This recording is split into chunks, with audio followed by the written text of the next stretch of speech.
정신건강사회복지론 10주 첫 번째 시간입니다. 우리가 벌써 주차가 두 자릿수가 됐습니다. 10주차. 그 학기 초만 하더라도 뭐 다른 학교 다른 학과 과목에서도 여러 번 얘기했던 건데요. 한 3, 4주 지나면 뭐 평소처럼 이제 그렇게 만나서 강의가 진행되지 않을까라고 예상했던 건데, 이게 뭐 조금씩 연기하다 보니까 뭐 벌써 지금 여주대학교도 10주차가 됐고요. 다른 학교들은 지금 기말고사를 뭐 바로 앞두고 있는 상황입니다. 그 여러분들도 15주 기말고사까지 이제 뭐 그렇게 많이 남지 않았어요. 벌써 10주차가 됐습니다. 이번 학기가 끝나가고 뭐 많이 지나가고 있습니다. 자, 이번 시간에 할 차례는 6장의 집단 대상의 실천인데요. 이 집단 대상의 실천 중에서 사이코 드라마에 대해서만 다루려고 합니다. 이제 이것이 온라인 강의이기 때문에 뭐 시간이라든가 여러 가지 제한 때문에 지금 다양한 그 자료를 동영상 자료를 잘 활용하지 못하고 있는데요.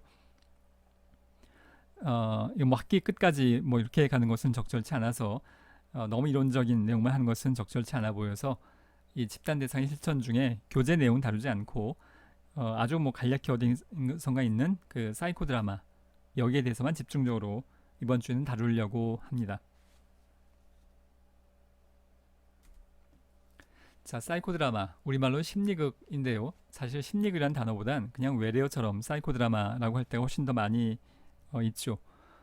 자, 사이코 드라마의 사이코는 정신이란 뜻이고요. 이거 뭐 미쳤다라는 뜻 아니에요. 그냥 정신입니다. 정신. 드라마, 이것은 텔레비전에 나오는 그 드라마를 얘기하는 거예요. 자, 그래서 이것의 합성어로 사이코 드라마는 모레노라는 정신과 의사가 개발한 집단적인 심리요법, 여러 명이 함께 진행하는 겁니다. 사회복사와 1대1로 진행을 하는 것이 아니라 연극을 통해서, 이게 극이 이 연극이에요. 연극을 통해서 집단 성원이 여러 명이 함께 활동합니다. 자신이 경험하는 어떤 사건을 재현하고 자신의 역할과 한계를 넘어서서 새로운 행동을 실천해 봄으로써 자아와 사건에 대한 새로운 인식과 정화, 카타르시스, 그리고 대안을 획득하는 체험적 과정인 건데요. 무대의 주인공, 뭐 여기서 이제 심리극이니까 주인공이라고 하는데, 클라이언트, 환자, 정신과 환자. 원래 이 사이코 드라마는 정신과 환자를 대상으로 개발되기 시작했던 겁니다. 근데 무대 위에 올라가서, 물론 뭔가 없던 얘기를 창조하는 건 아니에요. 우리가 원래 그 드라마라는 건 그런 거잖아요. 작가가 없던 얘기를 쓰는데 그런 건 물론 아니겠고, 뭐 대본이 있지도 않아요. 대본을 막 암기해가지고 성취감 느끼기 위해서 진짜 연기 이런 거 아니에요. 전혀 그런 게 아니라 그냥 무대에 올라가서 하고 싶은 얘기를 하는 겁니다. 근데 그 하고 싶은 얘기를 하는 게 자신이 경험했던 어떤 사건을 재현하는 방식으로 이루어지게 되지, 뭐 없던 얘기를 엉뚱하게 뭐 소설 쓰듯이 만들어내는 것은 아니에요. 어렸을 때 엄마의 갈등, 그것이 지금 마음속에 하고 싶은 얘기라면 그 얘기를 하는 겁니다. 역할과 한계를 넘어서서 새로운 행동을 실천해 봄으로써, 물론 이것이 이제 그 교정적인 효과까지 있으면 더 좋겠고요. 자아와 사건에 대한 새로운 인식, 어렸을 때 엄마가 미웠던 것에 대해서 이야기하면서 새로운 인식, 또 카타르시스, 이것은 마치 그 환기라고 생각하면 됩니다. 우리가 이제 심리치료 기법 중에 상담 기법 중에 환기, 마음속에 꾹 눌려져 있던 속마음을 그 감정을 이제 끌어올리는 것, 표출하도록 하는 것, 그 환기예요. 또 대안을 획득하는 것, 새로운 통찰을 얻는 것, 이런 것이 목적이라고 할 수 있습니다.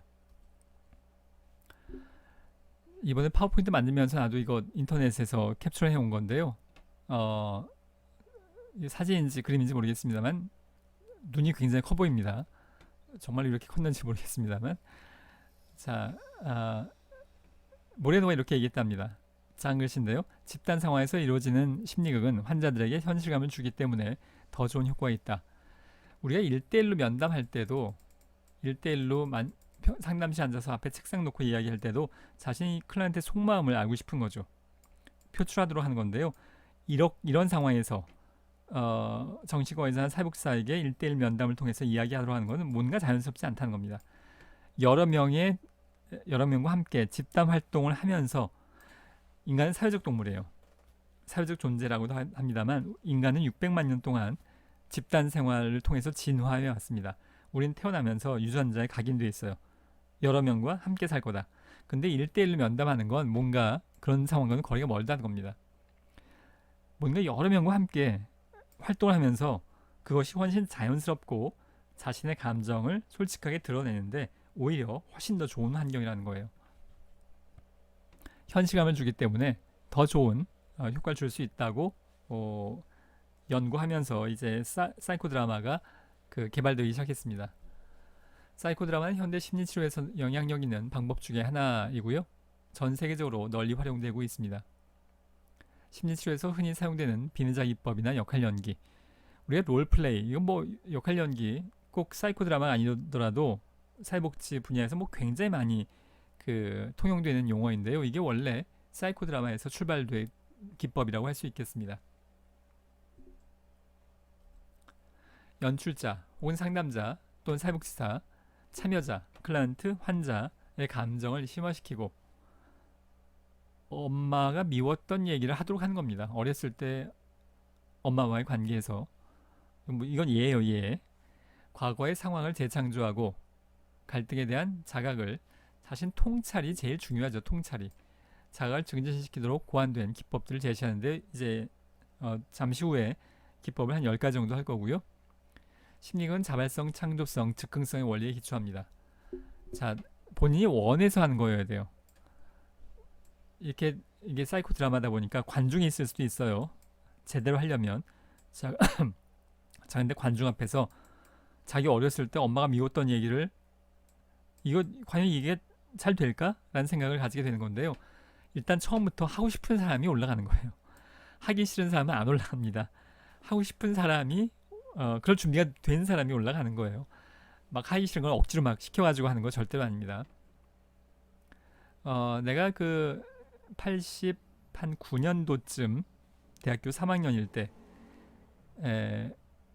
나는 그때 이제 실습을 2번 했는데요. 2학기 동안에 두 번째 실습을 국립정신병원에서 했었습니다. 서울의 중곡동에 있는데요. 국립정신병원에는 사이코 드라마 전용 극장이 있어요. 그러니까 소극장처럼 만들어놔서 어떤 건물에 지하였던 걸로 기억이 나는데 여기 소극장처럼 연극하는 무대처럼 무대도 제대로 돼 있고 관객석도 꽤 아주 작은 소극장보다는 더 크게 조명들도 있고 제대로 무대를 꾸며놓은, 그래서 매주 수요일마다, 내 기억엔 수요일인데요. 지금도 그런지 물론 모르겠습니다만 매주 수요일마다 이 병원에 국립정신병원이다 보니까 환자들이 굉장히 많고 매주 수요일마다 환자들이 모여서 사이코 드라마를 매주 했었어요. 거기에서 이걸 연출했던, 주도했던, 진행했던 사람은 정신과 의사였는데, 그래서 실습을 나가면서 매주 수요일은 여기에 매주 참가했었습니다. 실습 나가는 동안에는 그 기억이 이제 어렴풋하게 세부적인 건 기억이 안 납니다만, 자, 자발성, 하여간 하고 싶은 사람이 올라가는 거예요. 창조성, 즉흥성, 사실 다 연결되는 건데, 즉흥성, 대본이 없단 말의 의미입니다.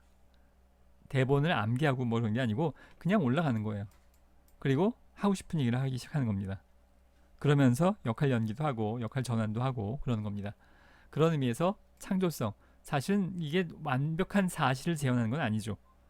누군가와 상호작용하면서 자신의 과거를 재현하는 거긴 하지만 새로운 의미의 상황들이 설정이 됩니다. 자, 이제 심리의 기법을 한 10가지 정도 할 텐데, 세 번째 강의에서 사이코 드라마에 대한 실제 상황을 좀 보려고 하는 거라서 앞에는 빨리빨리 끝내야 될 것 같은데, 이제 글씨는 까만 글씨는 최소화하려고 합니다. 자, 일단 역할극, 이게 롤플레이, 심리극에서 출발된 거예요. 심리극의 가장 기본적인 기법으로서 연출자, 이게 드라마, 극이기 때문에 연출자라는 표현을 씁니다. 상담자는 주인공, 내담자 클라이언트로 하여금 자신의 위치에서 어떤 역할을 선택해서 연기하도록 요구합니다. 무대에 올라간 클라이언트에게 뭐 특정 역할을 한번 해보도록 하는 거죠. 6살 때 어떤 모습이었는지 한번, 그때 6살이라고 생각하고 한번 이제 이야기를 해보세요. 6살로 되돌아가도록 하는 거고요. 엄마라고 생각하고 엄마의 속마음을 짐작해보고 엄마로서 한번 이야기해보세요. 라거나 그 역할을 해보는 겁니다. 본인이 아닌 역할을 해보는 거죠. 역할 전환. 근데 그것이 상대방이 있다면 바꿔보는 겁니다. 자, 지금 클라이언트가 있고 엄마의 역할이에요. 물론 실제 엄마 아니고 드라마에서 이것은 관객석에서 누군가가 자발적으로 올라와서 할 수도 있고요. 치료진 중에서 이런 보조자를 할 수도 있습니다. 실습생이 할 수도 있고요. 내가 했을 때도 어떤 실습생이 용감하게 올라갔던 것 같아요. 그래서 엄마 역할 하세요. 그래서 클라이언트가 엄마한테 미웠던 얘기를 막 합니다. 얼마나 서운했는지. 예를 들어서요. 예를 들어서 그럼 이제 연출자, 상담자가 자 이제 역할 바꿔보세요. 이 클라이언트가 엄마가 되는 거고요. 이 엄마는 클라이언트가 되는 겁니다.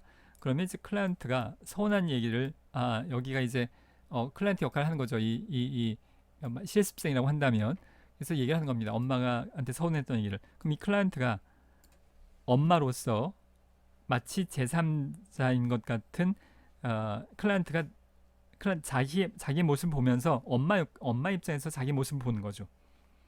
자기 역할 전환이에요. 일상생활 속에서 자신의 원래 역할을 다른 사람과 바꾸어서 연기해 봄으로써 상대방을 이해하고 있는 동시에 자기중심적인 관점에서 벗어나서 엄마의 입장에서 자신의 얘기를 들어보는 겁니다. 내가 얼마나 미웠는지 몰라 뭐 이런 얘기를 엄마 입장에서 들어보는 거죠. 예를 들어 남편이 아내 역할을, 교사가 학생 역할을 시도해 볼 수 있겠습니다.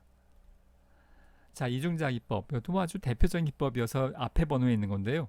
자신의 감정을 명확히 표현하지 못하는 주인공에게 유효한 기법으로서 보조자가 주인공의 뒤에서 주인공의 또 다른 자아로서의 역할을 수행하면서 주인공이 실제로 표현하기 주저하는 내면 심리를 대신해서 표현하는 건데요. 뭐 이게 한 문장은 깁니다만 클라이언트가 있으면 엄마에 대해서 이야기해 보세요 했는데 뭐 잘 이야기하지 않습니다. 자신 그걸 표출해야 효과가 있는 건데 그래서 보조자가 뒤에 서서 보통은 뒤에 서요. 이 사람의 속마음을 대신 이야기해 주는 겁니다. 이 사람인 것처럼 사실 짐작인 거죠. 예를 들자면 난 엄마가 얼마나 미운지 몰라 라고 이야기한 겁니다. 실제로 그런지 아닌지는 알 방법은 없습니다. 짐작하는 건데요. 이게 사이코 드라마여서가 아니라 인간의 내면을 정확히 알 수 있는 방법은 없어요. 기본적으로. 그래서 우리가 이 사이코 드라마도 해보고 심리검사도 해보고 여러 가지 방법을 쓰는 겁니다. 정확히 모르니까 해보는 거예요. 안다면 그냥 기계장치가 파악해내면 되는 거죠. 한 500년쯤 후에 50년 안에 안 될 것 같아요.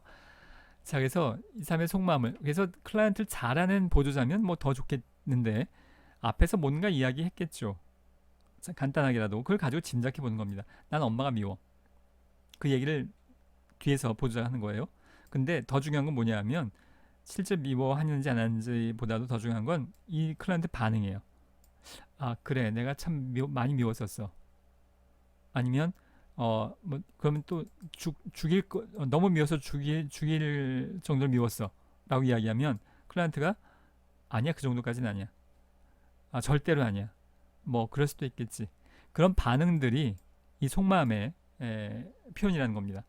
혼자서는 잘 못했던 걸 보조자가 표현해 줌으로써 자신의 속마음을 그 반응을 통해서 이야기하는 건데요. 주인공이 실제로 표현하기 주저하는 내면 심리를 대신해서 표현해서 중요한 건 거기에 대한 반응입니다. 자, 이 더블링 이중자 기법이 더블링인데요. 영어로 역할 전환 이런 것들의 간략한 장면을 좀 보도록 하겠습니다. You're tuned into your protagonist. Could you choose a double? 자, 더블 이중자 기법을 하기 위해서 지금 누굴 선택하는 과정이에요. Who will express 그러니까 여기가 주인공이에요. 여기는 아빠입니다. 물론 실제 아빠 아니고 아빠를 연기하고 있는 거죠. feelings that you're not saying at the time? 아니시? The director can either choose a double or the protagonist. So 여기에 연출자죠. 이걸 지금 그 드라마를 이끌어 나가고 있는 사회복지사입니다. 실제 사회복지사예요. 이 동영상 앞에 보면 이렇게 나와요. that they have a double that is supportive for them. Do you understand green to the black? Yeah. 자, 지금 자신의 속마음을 아빠 강압적인 아마도 그래 보이죠. 강압적인 아빠에게서 자신의 주눅 들어서 속마음 이야기하지 못했던 아마도 어렸을 때 그 상황을 그대로 재현하고 있는 게 아닌가 싶어 보이는데요. 해석은 제대로 얘기를 못하고 있습니다. 그럴 때 보조자가 이 사람의 속마음이 느끼고 있을 얘기를 대신해 주는 거예요. 물론 정확히 할 수는 없어요. 더 중요한 건 그 얘기를 뭔가 했을 때 이 사람의 반응이에요. Daddy, please? 자, 이런 얘기를 대신해 준 겁니다. 아빠 제발 그러지 마. 뭐 그런 얘기죠. Daddy, please. Please. Just Come on, it's easy. Just go to the look. don't to the green, understand. to the black. It's simple. I'm afraid to say it. Alejandro, Alejandro, look, I'm telling you, from the black to the green, Alejandro. Yeah. Let me, Daddy, please. Daddy, please.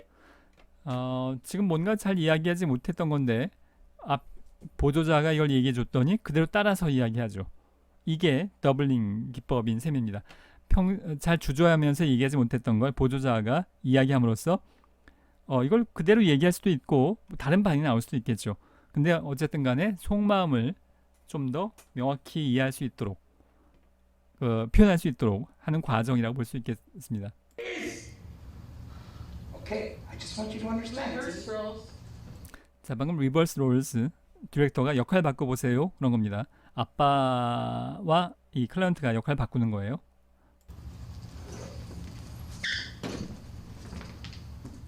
Daddy, please. 자, 그래서 지금 클라이언트는 아빠가 되는 거고요.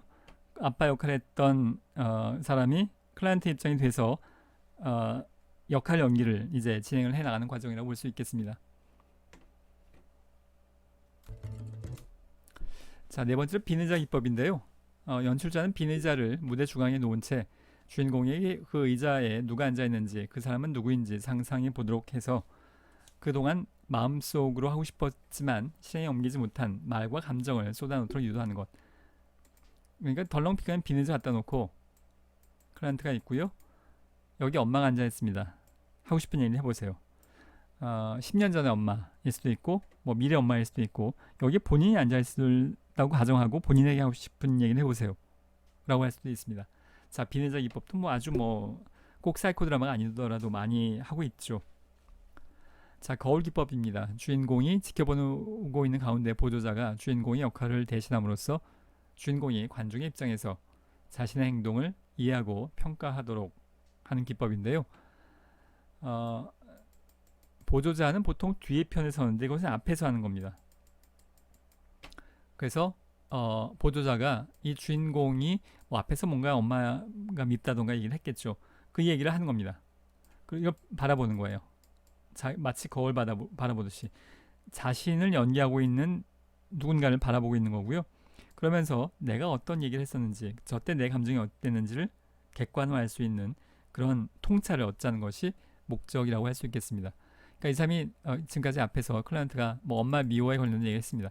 그 얘기를 그대로 하는 겁니다. 그걸 보면서 통찰을 얻는 거예요. 자, 미래투사 기법입니다. 주인공이 생각할 수 있는 장래의 범위 또는 가능한 행위의 범위를 탐색해서 이를 현실과 결부시킴으로써 주인공의 현재 상황이나 문제를 역시 통찰을 얻도록 하는 겁니다. 10년 뒤의 나의 모습, 20년 뒤의 나의 모습 또는 10년 뒤의 엄마의 모습, 엄마 장례식의 모습 이런 것들을 현실에서 보고 있는 것처럼 연기를 해보는 겁니다. 지금 엄마가 죽어서 돌아가셔서 지금 장례식에 참석하고 있습니다. 미래에 마지막으로 지금 안장되기 전에 엄마한테 한마디 해보세요. 이런 겁니다. 자, 독백 기법. 주인공의 숨겨진 생각이나 감정이 이게 독백이라는 것이 혼자 이야기하는 건데요. 이게 드라마의 기법이기 때문에 그런 겁니다. 기본적으로는 여러 가지 사람들의 상호작용 역할들을 통해서 자신의 속마음을 드러내는 건데 그런데 필요하다면 혼자만의 자신의 이야기를 혼자 있는 것처럼 그렇게 하는 것도 필요하다는 것의 의미입니다. 감정이나 말을 통해서 드러남으로써 주인공이 감정을 이해하는 데 기여합니다. 잠전 기법. 전 극장을 어둡게 해서 우리가 보통 연극을 보면 1막과 2막 사이에 까맣게 어두워졌다가 다시 서서히 조명이 들어오죠. 전 극장을 어둡게 해서 이건 물론 조명이 있는 걸 전제로 합니다. 꼭 있어야 되는 건 아니지만 효과적인 이제 그런 도구들이 있다면, 그런 장치가 되어 있다면 뭐 굉장히 효과적이겠죠. 비록 행동은 하고 있지만 주인공이 고통스러운 경험을 관찰당하지 않고, 지금 관객들이 있을 수 있어요. 뭐 없는 상황에서도 하지만 조명 까맣게 해서 아무도 없는 것처럼 그런 상태에서 이야기를 하도록 하는 것의 의미입니다. 좀 더 자기에 집중해 줄 수 있는 기회가 되겠죠. 죽음 장면 기법. 이것은 이제 TV에서도 무슨 리얼리티 드라마나 이런 연예에서도 많이 나오던데요. 주인공 자신의 주체감을 강화시켜주고 타인에 대한 감정을 명료. 그러니까 자기가 죽는 장면을 이제 상황 설정을 해보는 겁니다. 뭐 관이 있으면 더 좋겠고요. 뭐 그렇게 여의치 않다면 사실 그걸 그렇게 관까지 소품으로 준비하긴 쉽지가 않죠. 이것만 아예 계속 전담을 하는 그런 이제 시스템이 아니라면 뭐 그냥 바닥이어도 관계없습니다.